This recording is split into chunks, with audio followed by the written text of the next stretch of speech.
We get this question all the time. How did you talk to your parents about it? How do we convince our parents about this really new career that we have? I want to ask you, if you had to convince your parents and tell them that this is what you, or what, how did that discussion go? Did that happen where you had to sit them down and tell them that this is what I'm going to do for the rest of my life? I want to do YouTube now. Like, did that happen with you too? Doing YouTube right now. Like, he's into YouTube. That's why. Well, not everybody can be convinced about everything, okay? Some things are just done. So, just to give you an example, when I passed my 12th standard, at that time it was called PUC, after that I decided I will educate myself. I don't want to go to college. This is a family where everybody is educated, not going to college is like sacrilege. At least today there is a little more flexibility. Those days, it's like if you don't go to college, you're finished. Because now probably if you don't go to college, you may lose your lifestyle, but you won't lose your life. That was a generation, if you don't go to college, you lost your life, you on the street, that's about it. So they were terrified of this. My father being a physician, he was just freaked about it. He is a very studious man, all his life, first, second, third, in everything that he has done. So he couldn't believe this, that I want to educate myself. So I did one thing. And because of this, suddenly everybody thought I'm become some kind of an enemy and they were not even talking to me properly. I did one thing. I was just to tell you, I was such a big eater.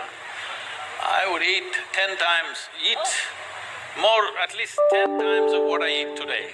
But I never was putting on weight or anything because my level of physical activity was such. I could just run up a coconut tree, I was made like that. So I was every day cycling about 50, 60 kilometers, swimming in the Kaveri and going back like this, so eating this. I decided to go to the Mysore University library. Every day when they open at 9, I went, 8 in the evening they close. That entire time I sat there, read all kinds of stuff. From Homer to popular mechanics, to National Geographic, to literature, to geography, this, that, whatever. Whatever came my way, every day for 1 year I read like this, just all kinds of things. But the most important thing for me was, though I was such a huge eater at that time, this 1 year I went without a meal. Morning I ate as much as I could, breakfast at home, and I went there and sat there the entire day without a meal, which was a huge achievement for me, because without food I could stay. This kind of expanded my way of looking at life, but family drama started, my mother started crying when the next academic year comes, go to college, go to college, go to college. Then I said, if I must go to college, I'll go for literature. My father said, what will you do reading poetry? You must become a doctor. He has seat ready for me in the medical college, everything. I said, no. Then they said, okay, at least do engineering. Then I said, see, Please do engineering. if I say I don't want to be a doctor, if you told me become a veterinary doctor, Ayurvedic doctor, at least a witch doctor, I would look at it. If I say no doctor, you say engineer, I'm not going to listen to this. Your problem is society, your problem is not me. So I just went for literature, and these 3 years, I went there in the beginning and they all had ready-made notes, the teachers, they would read. And everybody writing down. Those days fountain pens, kara kara kara kara, it makes noise, it just irritated me. I said, I don't want to listen to this kara kara noise. I gave them a suggestion, if you give that notes wherever you got it, we will photocopy it and give it back to you. We don't have to come, you don't have to come. Then if I'm there, I'll ask 100 questions. So they didn't like it, then I made a deal with all the teachers that they'll give me attendance. That was my only concern.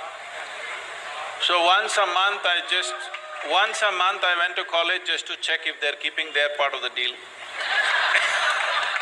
My life is so similar, yeah. So I explored the geography of Mysore district in such a way, every village track, every hill that is there, every little bird nest, whatever is there, everything I paid attention, just wandering aimlessly.